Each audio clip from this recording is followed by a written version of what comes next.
नमो भगवते वासुदेवाय। सभी भक्तों का स्वागत है कृष्णा डिवोशन चैनल पर। और आज का वीडियो कार्तिक मास स्पेशल वीडियो। और आज के वीडियो में हम जानेंगे आंवला नवमी के बारे में। सबसे प्रथम तो आप सभी भक्तों को आंवला नवमी अक्षय नवमी की बहुत बहुत मंगल बधाई हो। कार्तिक महीने के शुक्ल पक्ष की नवमी तिथि को आंवला नवमी तिथि कहा जाता है और इसे अक्षमा नवमी भी कहा जाता है। इस दिन आंवले के वृक्ष का पूजा करने का विशेष महत्व शास्त्रों में बताया गया है। तो क्या है आंवला नवमी तिथि का महत्व, आइए जान लेते हैं।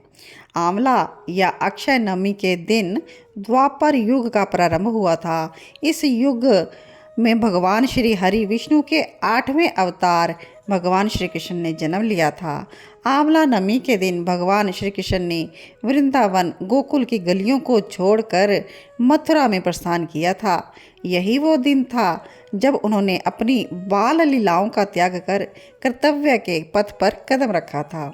इसलिए आंवला नवमी के दिन वृंदावन की परिक्रमा भी प्रारंभ होती है। एक महत्वपूर्ण कथा के अनुसार आंवला नवमी के दिन ही आदि शंकराचार्य ने एक वृद्धा की गरीबी को दूर करने के लिए स्वर्ण के आंवला फलों की वर्षा करवाई थी।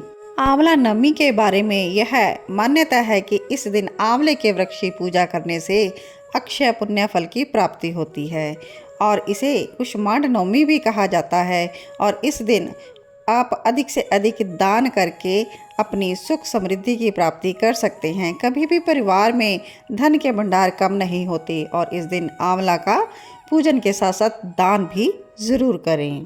पुण्यदायी कार्तिक मास और उस पे अक्षय नवमी की तिथि और वह द्वापर युग की स्टार्टिंग तिथि।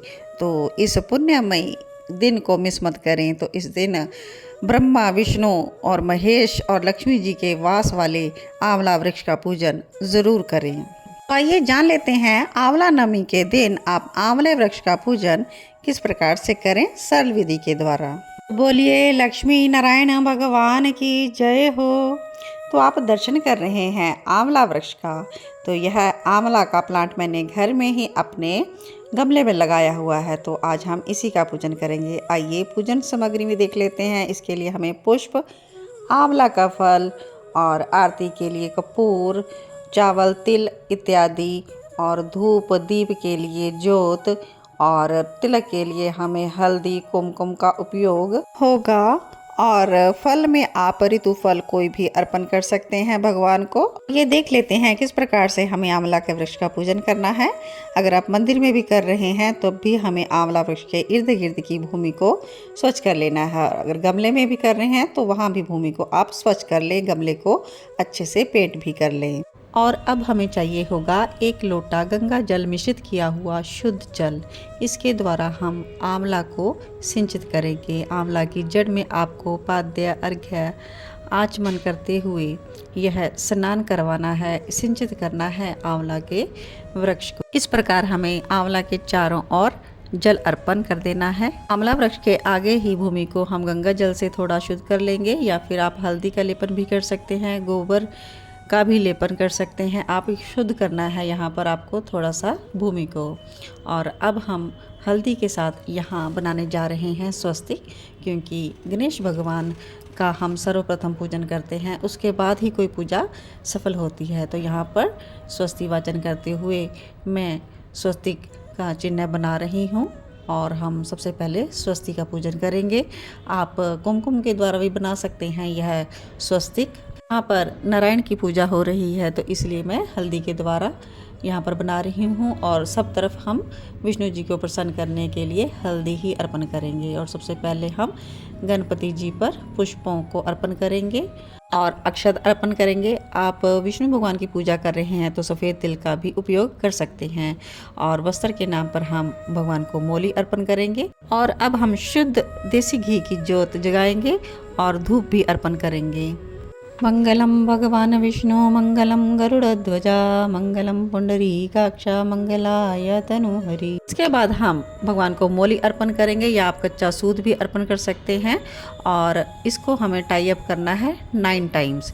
यानी कि नवमी तिथि को 9 का बहुत अधिक महत्व है। तो 9 की संख्या में हमें इसको लपेटना है आंवला वृक्ष के साथ। आप वस्त्र भी अर्पण कर सकते हैं इसके अलावा। और इसके बाद हम भगवान को तिलक करने जा रहे हैं। तो जो तिलक कर रहे हैं ये भी हमें 9 बार ही करने हैं। तो 9 की संख्या है तो आपको 9 टाइम्स ही तिलक अर्पण करना है भगवान को। और इसके बाद आप भगवान को पुष्प अर्पण करें। पुष्प आप कोई भी अर्पण कर सकते हैं भगवान को, गेंदा, गुलाब इत्यादि जो भी आपके पास हो, और पुष्पों की माला भी आप भगवान को भेंट कर सकते हैं। और इसके बाद हमें चाहिए होगा मिष्ठान। तो मिष्ठान हम भगवान को अर्पण करेंगे। यहाँ पर मेरे पास मेवा और मिश्री है तो मैं भगवान को यही अर्पण करूँगी पहले। तो यहाँ पर पहले गणपति जी पर आपको अर्पण करना है और उसके बाद आपको आंवला के वृक्ष में मिष्ठान अर्पण करना है। मिष्ठान के तौर पर आप भगवान को येलो कलर की मिठाई भी अर्पण कर सकते हैं और सफ़ेद कलर की मिठाई का भोग भी लगा सकते हैं। इसके बाद हम अर्पण करेंगे भगवान को ऋतु अनुसार फल।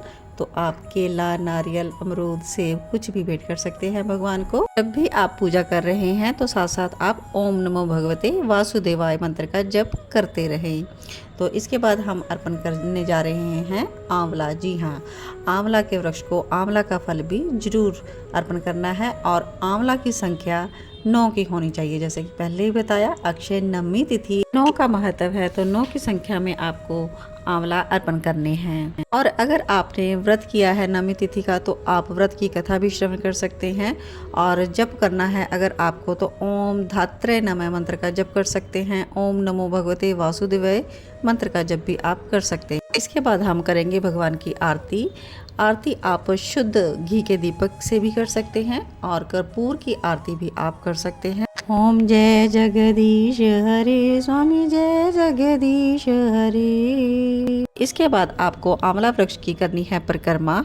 परिक्रमा आपको 108 बार करनी है, लेकिन अगर आप इतनी परिक्रमा करने में असमर्थ हैं तो आपको 5, 7 या 9 की संख्या में परिक्रमा अवश्य करनी है। और परिक्रमा करते हुए आप ओम नमो भगवते वासुदेवाय का जप ज़रूर करते रहें। और यहाँ पर आप देख पा रहे हैं मेरा आंवला का वृक्ष है और इसके साथ ही भगवान सत्यनारायण का केले का वृक्ष भी है। तो यहाँ मैं इन दोनों की ही परिक्रमा कर रही हूँ और दोनों का पूजन भी मैंने किया है। कहा जाता है कि आंवला के वृक्ष में सभी देवी देवताओं का वास होता है, तो इनकी पूजा करने से हमें समस्त देवी देवताओं का आशीर्वाद प्राप्त हो जाता है। हमारी समस्त मनोकामनाएं संपूर्ण होती हैं, घर में धन धान्य की वृद्धि होती है। तो पूजा के अंत में आप भगवान को दक्षिणा जरूर अर्पण करें और हाथ जोड़ते हुए भगवान के आगे दंडवत प्रणाम करें।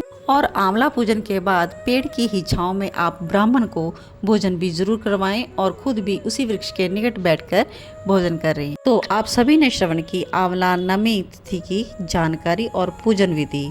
तो आशा करती हूँ आज के वीडियो से आपको काफ़ी लाभकारी इन्फॉर्मेशन मिली होगी और आप इससे पूरा लाभ उठाएंगे और अन्य जन तक भी इस वीडियो को आगे ज़्यादा से ज़्यादा शेयर करेंगे, ताकि भक्ति में करने में कोई भी व्यक्ति पीछे ना रहे और प्रभु की भक्ति भावों के साथ वह कर सके। और अगर वीडियो उपलब्ध हो जाए तो जानकारी मात्र से उसकी यह पूजा भक्ति और भी निखर कर हो जाती है। तो इन्हीं शब्दों के साथ आज के वीडियो को विश्राम देती हूँ। ओम नमो भगवते वासुदेवाय।